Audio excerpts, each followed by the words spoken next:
This is my magnetic track. I saw these things on made by other people on YouTube, and I was fascinated by them. And some of the other videos state or imply that these are free energy devices. And so I thought I would investigate myself as to whether or not they were. Now there are two kinds of ways that these work. One way is attraction. That is the idea you have a slider magnet. It's attracted into the track and gets going so fast that it just keeps going. The other way is repulsion, whereas you have to force it into the track, but once it gets into the track, repulsion forces it out. Now, with the attraction method, I was never able to get the slider magnet all the way out. It would always get stuck. Sometimes it would go out to about here, and you'd think it was just about to break free, and then it would be pulled back into the magnet. Now, it does work with repulsion, whereas you have to force it in, and then it shoots out. But the trouble with repulsion is that it uses a lot of energy to force the magnet into the magnetic track. And I question whether or not you were really getting a net energy gain.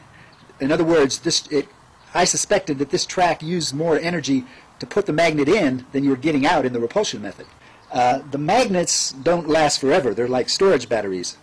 They store energy in them. They won't last forever, but a good set of rare earth magnets will last a long time, say 6 months. You could use them 24 hours a day, pushing magnets through for, say, 6 months or so. So this would be a very valuable device if it was true that it used less energy to push in the slider magnet than you got out. When you watch this on your screen, you can't get any idea of the forces, the magnetic forces involved. It seems very easy to use the magnets. But in real life, when you're here, you can feel the very strong forces of repulsion. And I'll show you, give you some idea of the repulsion forces involved in a moment.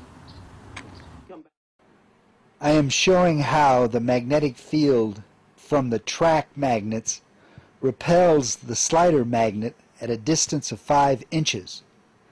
Most people insert the slider magnet right where the track magnets begin, but this does not save any energy.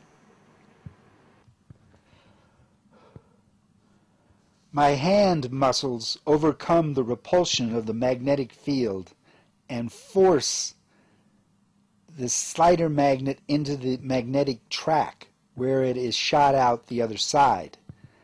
How much energy did my hand use to do this? There is a way to determine this. If I drop a weight straight down, if it is heavy enough, it can pull the sliding magnet into the magnetic track.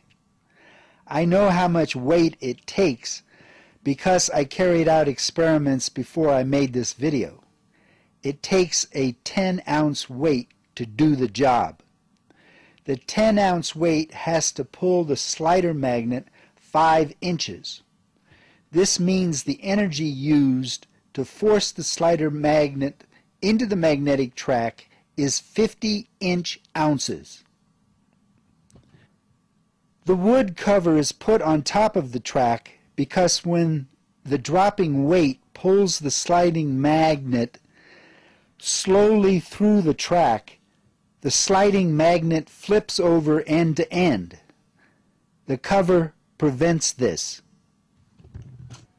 To determine how much energy the sliding magnet delivers when it is shot out of the magnetic track, I hooked the track up to a ballistic pendulum. The weight on the pendulum is the same 10-ounce weight used before. To achieve break-even energy use, the sliding magnet must push the pendulum weight completely past 5 inches. This distance is shown by the metal strip. The nail is at the 2-inch mark.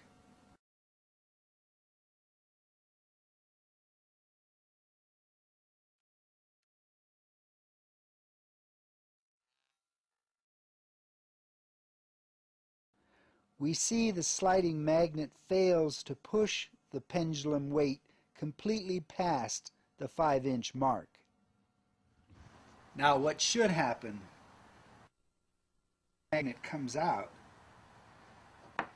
it should knock this back 5 inches, like that. But it doesn't do that. It only comes about and then twists, like that. The twisting doesn't affect the general outcome. If it was hit with enough force, it would still go. Even if it twisted, it should be driven back like this, even if it twisted. I did this experiment a dozen times, and it was always the same result. The conclusion is that it takes more energy to put this slider magnet in than you get coming out. So this would not work as a free energy device, nothing more than a toy, the way it works now. Now, some people might say that I did the experiments wrong.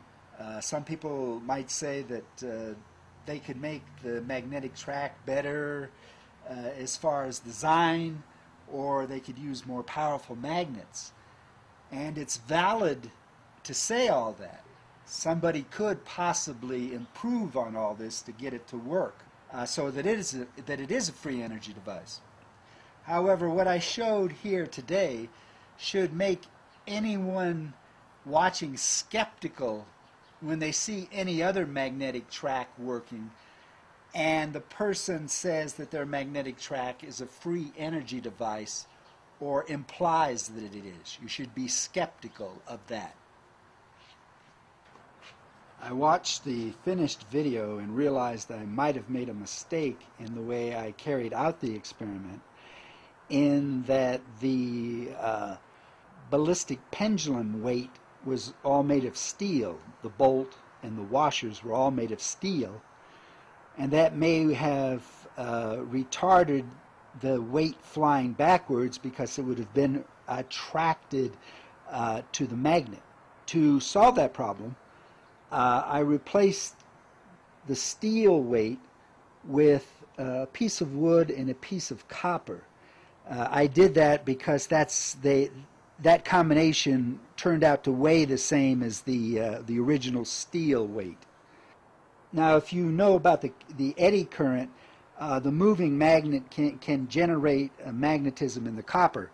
However, that magnetism would be repelling. It would repel away from the moving magnet. You can see that the result is almost exactly the same.